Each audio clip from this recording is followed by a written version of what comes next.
2 weeks ago, I sold my startup for $1.8 million. That same night, she told me she was pregnant. She smiled when she said it, like it was perfectly timed, like she'd rehearsed it. And maybe she had, because I was too stunned to question the math, too in love to notice the smirk behind the tears, too busy celebrating to realize she'd never once said she wanted kids. I thought it was the happiest night of my life. Turns out, it was the night everything started to fall apart. My name's Evan. I'm 32, and for the first time in my life, I thought I'd finally made it. I wasn't rich, not yacht in the Mediterranean rich, but I'd built something from scratch, sold it clean, and wired 7 digits into a checking account that used to cry at grocery store overdrafts. My startup wasn't glamorous. No app, no crypto, just a painfully efficient logistics platform that helped last-mile delivery companies coordinate drivers, routes, and scheduling. The kind of thing that makes investors yawn until they see how many contracts I'd landed without burning a single marketing dollar. I'd lived frugal for 5 years. Roommates, reused monitors, frozen dumplings, and dollar store notebooks. So when the deal closed, when the wire hit, I didn't throw a party. I drove straight to her place. Lena, we'd been dating almost 2 years. She was warm, sarcastic, curious about everything. She worked as a freelance copywriter and swore she couldn't stand tech bros, said they reminded her of LinkedIn with abs. But somehow we worked. I liked that she didn't care about money. She once gave me crap for spending $600 on noise-canceling headphones, called them ego silencers. I liked that she didn't post every meal, didn't care about flex culture. And she never asked about the startup. Not really. Just, are you sleeping enough? Or don't forget to blink. So when I walked into her apartment that night, heart pounding, hands still shaking from the final DocuSign, I wasn't expecting anything. No banners, no balloons, just her. She looked at me like she already knew. I hadn't even said a word yet. And that's when she took my hand, led me to the couch, and whispered, I have something to tell you too. She was pregnant. She said it with this trembling breath, like she was scared but brave, like she didn't know how I'd react. I was stunned. I asked twice if she was sure. She nodded. I asked how far along. She paused. Said she hadn't gone to the doctor yet. Just a test. A few symptoms. A feeling. And the way she looked at me, like we were stepping into some sacred new chapter together. I believed her. Of course I did. Because it made sense, right? The timing. The emotion. The connection. So we sat there, both overwhelmed for different reasons. And I told her, whatever happens, I'm here. We're in this together. She cried. I cried. She kissed me like she hadn't in weeks. And that night, I fell asleep in her arms, the million-dollar man with a future father's heart. Little did I know, the only thing growing inside her was a plan. The next morning felt like coming down from a sugar high. Not bad, just blurry. My phone buzzed nonstop with emails from lawyers, congrats texts from 2 coworkers I barely liked, and a string of emojis from my mom that somehow ended with a gif of a goose in a top hat. But Lena? She was calm. Almost too calm. She floated around the apartment in a loose t-shirt, humming something under her breath. No morning sickness. No mood swing. Just serene. She didn't even check the bank notification I'd offered to show her. And that, somehow, made me love her more. I spent the day making soft plans. Looked at real estate listings, not because I needed a house, but because it felt like what a soon-to-be dad does.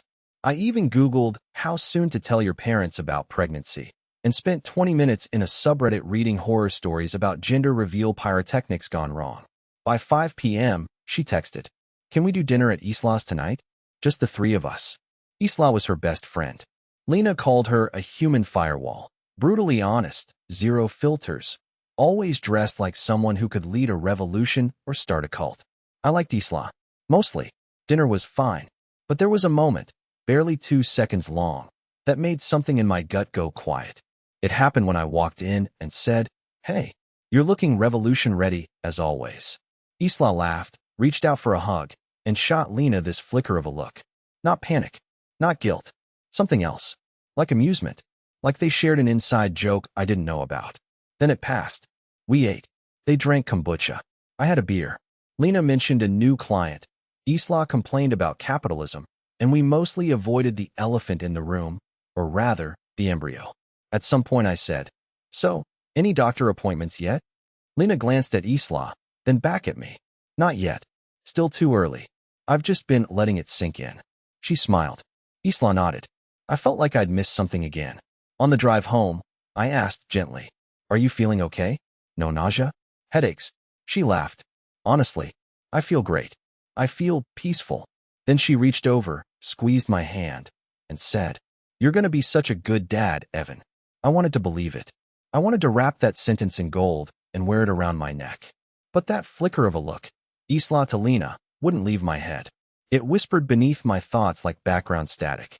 Still, I brushed it off. Because that's what love does, right? It makes you ignore the way your stomach tightens. It makes you rewrite the scene into something innocent. But that was just the beginning of my nightmare. It started with the vitamins. A few days after dinner with Isla, I came over early to surprise Lena with breakfast. She wasn't a morning person. She said her creativity didn't clock in until 11. So I figured I'd sneak in, make pancakes, and leave a little post-it on the fridge. Something corny like, "For the two of you, yellow heart." But when I opened her bathroom cabinet to look for a clean glass, I noticed something odd. No prenatal vitamins. Just her usual iron supplement and some herbal stuff. Ashwagandha, maca, the kind of jars you buy after one TikTok. I checked again. Nothing. It wasn't a red flag yet. I mean, maybe she was waiting on a prescription. Maybe she was taking gummies and kept them in her purse. But still, it buzzed in my brain, like a splinter under the skin. So I asked, that afternoon, as casually as I could, "Hey, do you want me to grab some prenatals next time I'm at the pharmacy?" She blinked. "Oh, I actually got some already. They're in my bag." She smiled. Easy. Too easy. I waited. She didn't offer to show them. Didn't mention a brand. Didn't ask which ones I thought were best. Just changed the subject to some Instagram reel about a dog stealing a pizza. I told myself I was being paranoid, that I was on edge because of the money, the attention, the sudden life pivot. But that night, I couldn't sleep. I lay awake replaying the timeline in my head. We'd had sex a few weeks ago, sure, but it hadn't been reckless. She was on the pill. Always had been. I remembered her joking once, months ago, "I'd be the worst pregnant person. I hate being told what to eat." So why now? Why the sudden change? The next morning, I checked the bathroom again. Still no prenatals. I checked her bag while she was in the shower, something I'd never done before and hated myself for doing. Just tampons, loose pens, 2 empty lip balms. No vitamins. I stepped back, heart thudding. This wasn't confirmation, but it wasn't nothing either. That night, she came over to my place. Brought wine. Poured a glass for herself before I could stop her. "Babe," I said gently, "you sure you should be drinking?" She froze, then smiled. "It's one glass. Chill." And before I could say anything else, she took a sip. That should have been my first red flag. But I just laughed it off, tried to match her casual energy, and buried the gnawing doubt like it was some shameful secret. Still, I couldn't unsee it. Couldn't unknow the way she glanced at me after sipping the wine, like she was checking to see if I'd notice. Then I found something that confirmed my worst fears. It happened on a Tuesday. I was working from home, mostly pushing emails around and trying to convince myself I wasn't just killing time. Lena had left her laptop charger at my place over the weekend, and around noon, she texted asking if she could swing by and grab it. I said sure. She showed up in leggings, oversized hoodie, sunglasses on inside the hallway. "Killer migraine," she said, rubbing her temple. "Don't mind the vampire look." I handed her the charger. She kissed me, quick, distracted, and left. Simple, but not quite. She'd forgotten her phone on the kitchen counter. Now, I don't go through people's phones. Ever. Even thinking about it made my stomach churn. But I glanced at the screen, just to check if she'd see it buzzing, and noticed something weird. Her lock screen was open, unlocked. And the last app she'd used? Voice memos. Curious, maybe foolish, I tapped it. There were dozens. Some labeled things like pitch ideas, poetry concept, voice test 3. But one stood out, time-stamped from the night before. For Isla, final version, pregnancy story, edit. I hesitated. My thumb hovered. I told myself, just don't. You'll regret this. But I hit play. Her voice came through, clear and rehearsed. So I'll say it just after he tells me about the sale. Not too soon, or it'll seem suspicious. I'll sit down, act overwhelmed, touch my stomach like I'm afraid to say it. That always gets him. I paused the recording. My ears rang. I replayed it. Same words. Same tone. Cold. Calculated. Almost amused. Then more. He'll believe me. Evan wants to believe in things. He still thinks I hate money, which is hilarious, because he just sold his company. He's basically a check in a sweater now. A laugh. Then, anyway, let me know if you think I should add the thing about the nausea. Might make it feel more real. I'm keeping it vague for now, just in case. My hands were shaking. I wanted to throw the phone across the room, wanted to scrub her voice from the walls. But I kept listening. Oh, and don't worry. If it doesn't work, I'll pivot to the scared I lost it routine. That buys me sympathy and time. That last line sliced deeper than the rest. Because it wasn't just a lie. It was a performance. And I was the audience. The mark. The check in a sweater. My heart didn't just break. It clenched, like it was trying to squeeze itself into silence.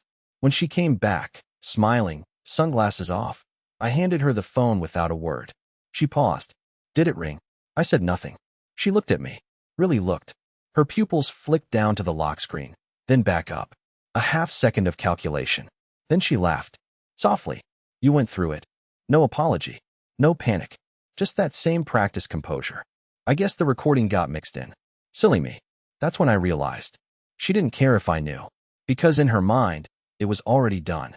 But I wasn't finished. I didn't say a word. Not when she grabbed her phone. Not when she raised one eyebrow, daring me to accuse her. Not when she kissed me on the cheek. Again, too casual, and walked out like she still owned the room. I just stood there, motionless. Like if I moved too fast, reality might collapse. It took me a full hour to breathe normally again. I thought that would be the worst of it. But it wasn't. Because later that night, after replaying the voice memo a dozen times and mentally shredding every moment we'd shared, I did something I hadn't done in months. I opened Instagram. Lena hated social media. Said it was ego with filters. But she'd always had a burner account. One she swore she only used to check if clients were stealing her work. I found it buried in my DMs from over a year ago, back when she sent me memes under the username @ghostwifey. Curious, I clicked. It was still active, still public, and what I saw flipped everything upside down. There, 3 days ago, a mirror selfie in someone's luxury bathroom. Caption: Manifestation activated. #SoftLifeSeason. But it wasn't the caption that broke me. It was the background. A champagne bottle on the tub's edge. A toothbrush, blue, electric, that looked exactly like mine. And in the reflection, barely visible in the marble tiles, a blurry figure. Me. In my condo. I stared at it for 5 full minutes. She'd taken that photo in my home, the night of the announcement. And she'd posted it under a different name, one I never followed, calling it the start of her soft life. I clicked the account's tagged photos. There were more. A brunch shot with Isla, both of them holding fake pregnancy belly props. Another from a friend's birthday. Lena clinking glasses, glowing, with the caption: He has no idea, but he will soon. The comments were worse. @GlamGrief. Yes, get that equity mama. @VeganHacks. Play the game before the game plays you. @GirlMythGov. Don't forget the emotional labor tax. I felt sick. Not just betrayed, mocked. Like I'd wandered into a private play and realized the audience was laughing at me the whole time. And then, I saw it. A DM. From a name I didn't recognize @Draliobgen.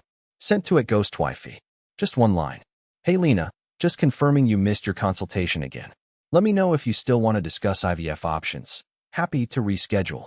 IVF. Not prenatal. IVF. I reread it twice. She wasn't pregnant. She'd never been pregnant. She'd been trying to be, but not with me. The lie wasn't a stretch. It was a backup plan. A contingency she dusted off the moment I became worth something. This went so much deeper than I thought. I didn't sleep that night. Not even pretend sleep. Just lay there in the dark, listening to the hum of the fridge and the war inside my skull. Every time I closed my eyes, I heard her voice again. He still thinks I hate money, which is hilarious. It looped like a poison mantra. Not just the lie, but the glee in it. Like fooling me wasn't just useful, it was funny. And still, some pathetic part of me whispered, maybe she just panicked. Maybe she didn't mean to hurt you. But another part, the part she underestimated, said, no, this was methodical, calculated, choreographed. I thought about calling her out, sending screenshots, posting the recording, forwarding the doctor's message to her burner account. But for what? So she could gaslight me again? Say it was just a joke between friends, that I was invading her privacy, that I was the one obsessed with control. No, I needed something she couldn't twist. I needed time. So I smiled. I sent her a message the next morning. Let's do something fun this weekend. Just us. She replied with a heart emoji. And I started planning. The first thing I did was call a lawyer. Not because we were married. Thank God we weren't. But because I'd been dumb enough to mention wanting to gift her some money. It had come up casually a few weeks back, before the sale. We were walking past a baby store, and she said, I'd love to be the kind of mom who doesn't have to worry about freelance deadlines between contractions. I'd laughed, said something stupid like, if things go well, maybe I can make that happen. Apparently, she'd held onto that line like a lottery ticket. So I had to make sure nothing was traceable. No paper trail. No promises. No text that could be twisted into a commitment. Second, I met with my financial advisor. Told him, vaguely, that someone I'd been seeing might try to make legal claims on my assets. He wasn't shocked, just nodded and said, let's firewall the whole thing. We'll move your accounts under a new trust structure this week. Done. Then I talked to Isla. Yeah, that Isla. I invited her for coffee. Told her I had a project she might be perfect for, something copy-heavy, freelance, quick cash. She showed up in sunglasses and a look of amused suspicion. 10 minutes in, I leaned in and asked, you ever wonder what would happen if someone knew everything and didn't say anything? She blinked. I showed her the screenshots, played 30 seconds of the voice memo, and watched her face go, not shocked, not guilty, just impressed, like I'd finally caught up. She sipped her latte and said, damn, you're not as naive as she said you were. I smiled, because in that moment, I realized something. I didn't need to destroy Lena. I just had to let her keep thinking she'd won. I spent sleepless nights planning. Finally, I knew what I had to do. Friday came fast. Too fast. But I was ready. Lena showed up in a soft pink dress, the kind that says, I'm glowing, not showing. She kissed me like nothing was wrong. Like she hadn't recorded a monologue about tricking me into funding her soft life. We were going to a spa resort. Her idea. One last chill weekend before the bump makes me cranky. I nodded, played the part. Even bought her favorite overpriced latte on the way. It was surreal, really. Watching her lean back in the car, humming along to the radio, pretending to be the woman she thought I still believed in. And for most of that first day, I almost fooled myself too. The massage, the hot tub, the way she let her head rest on my shoulder at dinner like we were some kind of Pinterest couple. She even said, with a smirk, if it's a girl, we should name her after your mom. She deserves that. My jaw clenched so hard I thought my molars might crack. But I smiled, because I already knew what was coming. That night, while she showered, I logged into the guest Wi-Fi with a burner email and uploaded everything. The voice memo, the screenshots from her burner account, the DM from the fertility clinic, a screen recording of her tagging herself in fake belly posts, all dumped in a neat little Google Drive folder labeled the Soft Life files. I sent the link to 3 people. Isla, my lawyer, myself, scheduled send 7 days later to ensure I didn't chicken out. Then I shut the laptop, brushed my teeth, and climbed into bed beside the woman who once said she could never fake anything in a relationship. She curled into me, whispered, I'm so glad you're not like other guys. You actually care. And in that moment, I felt nothing. Just the quiet relief of knowing this would all be over soon. The next morning, I made her breakfast. Left a note on her plate. Running out to pick up something for you. Back in 30. Instead, I drove to the clinic. No appointment. No plan. I just walked in and asked, hi, I think someone's been using your name in a pregnancy lie. I don't want access to their records. I just want to know, have they ever been your patient? The nurse stared at me, tensed, then said, you should talk to Dr. Hallie. 10 minutes later, I was in a small office with framed photos of babies that didn't exist. Dr. Hallie was blunt, kind, but exhausted. Said she couldn't legally share anything. But I showed her Lena's message, the one about missing the IVF consultation. Her face didn't twitch, but she said softly, that appointment was for her and another partner. You're not listed. That was enough. I walked out into the sun, let it burn my skin a little, and exhaled for the first time in weeks. By the time I got back to the hotel, Lena was curled up in bed, phone in hand. She looked up, smiled, then tilted her head. You okay? I kissed her forehead. I am now. I thought it was over. I couldn't have been more wrong. I thought I was in the clear. I thought I'd done the smart thing, collected the evidence, backed it up, protected myself, pulled away with dignity. But 2 days after the spa trip, I got a call from my mom. Her voice was sharp, cold. "Evan, why didn't you tell me?" "Tell you what?" She sighed, like I was some kid who'd forgotten to do his homework. "That you got someone pregnant. That you're abandoning her." My blood ran cold. "Who told you that?" "Lena. She came over. She was crying. Said you're treating her like trash now that you've got money. That you were pressuring her to, take care of it." I sat down slowly, the air suddenly thick and dry. "She what?" "She didn't want to tell me, but she said she had no choice. Said she felt alone. Scared. I thought you were better than that, Evan." The world tilted sideways. Lena had gone to my mother. And not just with a story, with a reversal. Now I was the villain. The selfish millionaire who ghosted the poor pregnant girl when things got too real. I hung up, texted Lena. "We need to talk. Now." She replied instantly. "Of course. I was hoping we could. I think we both acted out of fear. Let's not ruin something beautiful with ego." The gaslighting was almost poetic. We met at her place. She wore a hoodie. No makeup. A single tissue balled up in her hand like a stage prop. "I didn't want it to come to this," she said softly. "But I had to protect myself. And the baby." I didn't respond. She tried again. "I've been thinking. Maybe we should put everything in writing. A support plan. Something fair. I don't want your money. Just peace." I stared at her. Deadpan. She sighed and dropped the act. Face shifting like a mask pulled off mid-performance.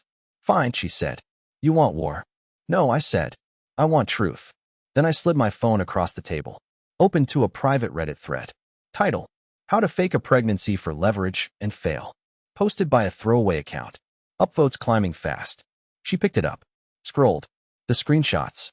The memo transcript. The comment section, already filled with people tearing her apart. She froze. "What is this?" I made sure it went viral before I walked in here. A lie. I had scheduled the post for that moment. A time drop. But I needed her to believe it had already taken root. And it worked. Her face crumbled. Just for a second. Then rage. "You think this makes you look good? You're going to war with a woman who said she was pregnant." I stood up. "Correction. I'm going to war with a woman who mocked me behind my back and tried to rob me with a fake baby." She threw the tissue. It missed. Barely. But the silence that followed was deafening. I walked out the door without another word. What happened next made me question everything. For a few days, everything was quiet. Too quiet. Lena went dark online. Her burner account, deleted. Her main page, wiped clean except for a single story. A black screen with piano music and the caption, "Please respect my privacy during this difficult time." I should have felt victorious. But instead, I felt hollow. My mom wouldn't return my calls. My sister texted, "Whatever happened, you didn't handle it right." And Isla? She went completely radio silent. Even though I'd played everything right. No threats, no violence, no name-dropping. Lena had beaten me to the emotional narrative. I was the cold one. The unfeeling one. The tech bro who couldn't handle real life. It didn't matter that the receipts were real. Because the emotion, the tears she'd manufactured in real time, hit harder than truth. And that's when I realized. I wasn't fighting a person. I was fighting a story. One she'd started writing the moment she figured out I was worth more as a victim than as a partner. The real gut punch came 4 days later when I got a letter. Not an email. A printed, stamped, hand-delivered letter. From a lawyer. Stating that Lena intended to file for prenatal financial protections under California's voluntary acknowledgement framework. Basically, she was trying to lock in monthly support before even proving she was pregnant, let alone whether I had anything to do with it. I called my lawyer in a cold sweat. He sighed. "This won't hold. There's no legal basis. But if it goes public? If she frames it as you trying to silence her?" My breath caught. I knew exactly what that meant. My name. My company. Every deal I'd just made. Now tied to a headline-ready scandal. I paced my condo like a hunted animal. Didn't eat. Barely slept. Even my plants started drooping like they could feel the tension in the air. That night, I opened the file again. The folder. Soft life files. Everything was there. The voice. The wine. The fake posts. The memo. And still, the doubt crawled in. What if no one believes you? That's the cruel magic of manipulation. Even when you have the proof, even when the facts are on your side, it makes you question reality itself. I sat in the dark, the only light coming from the laptop screen, and whispered out loud. I didn't do anything wrong. And for a second, I didn't believe myself. That's when I knew this had to end. Not just with defense, not with proof, with exposure. Total, public, irrevocable. I realized what I had to do to end this once and for all. I gave her one last chance. One message. No threats. No rage. Just this. You have 24 hours to retract your claims. After that, I stopped protecting your name. She replied 2 minutes later. This isn't you, Evan. You're better than this. Followed by, please don't humiliate me. I was scared. We can figure this out together. I still love you. I stared at those words like they belonged to someone else. She still thought she could twist it. Still thought I'd flinch at the word humiliate. But the truth? She humiliated herself the second she turned motherhood into a business pitch. At exactly 11 a.m. the next day, I posted it. Not to Reddit. Not to Medium. I built a site. Simple. Clean. Black text on a white background. No name. No slander. Just facts. Screenshots. Dates. Audio transcript. Cross-referenced messages. A timeline. All of it. Titled, When Pregnancy Becomes a Weapon, My Experience. Within an hour, it had over 8,000 views. By nightfall, it was trending on Hacker News under a thread about emotional extortion in relationships. A few people figured it out. One even commented, I think I know who this is. I used to work with him.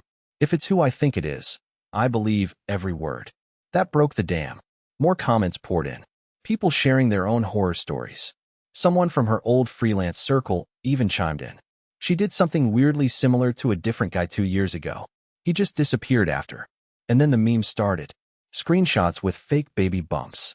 Captions like, catch flights, not fake fatherhood. Hashtags, hashtag soft life scam, hashtag pregnancy grift. But what really ended it? She tried to go live. 3 days later, Lena opened her main account and started a live stream. Full makeup, emotional music, dim lighting, and began with, I've been the target of a coordinated smear campaign. Within seconds, the comments were flooded with, what's in the wine glass, Lena? You gonna call the baby equity? Play the voice memo, queen. She froze, bit her lip, then ended the stream. 2 hours later, her account was gone. My mother called me that night. She didn't apologize. Not exactly. She just said, I read it. All of it. I didn't know. I said, now you do. And that was enough. Lena never reached out again. Not directly. But I heard through Isla, who'd quietly refollowed me, that she'd moved to a new city. Started some fake-sounding wellness blog about healing through feminine intuition. The same energy, just rebranded. But me? I didn't feel triumphant. I didn't dance on her digital grave. I just felt clean, clear, like a man who'd been drowning in sugar-coated lies and finally learned to taste the difference. Finally, I was free. It's been 6 months. I haven't seen her, haven't heard from her. Not a text, not a whisper. And that's exactly how I want it. The site is still up, archived now, tucked away behind a discreet password and a quiet redirect. I don't need it anymore. It did its job. Some friends told me to take it down. Said it was extreme, vindictive, a bit much. But funny thing about survival, people only call it drama after you make it out. While it's happening, they call it silence. They call it handling things maturely. They call it being the bigger person. I did that. For weeks. It almost broke me. Now I don't play bigger. I play wiser. The money's still there. Most of it untouched. I bought a small cabin up north. Quiet. Fast internet. Enough space for someone who's finally okay with being alone for a while. My phone buzzes less these days. The noise settled. The old startup friends moved on, chasing their own exits and egos. But the real shift? I don't explain myself anymore. Not to women I date. Not to clients. Not to friends who side-eye the word confession site and wonder if I'm a narcissist in disguise. I'm not. I'm just someone who refused to let a liar finish my story.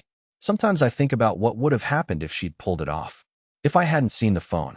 If I'd signed that gift agreement she was drafting. If I'd started wiring support before a single appointment. She would have buried me in softness. Fake tears. Strategic silences.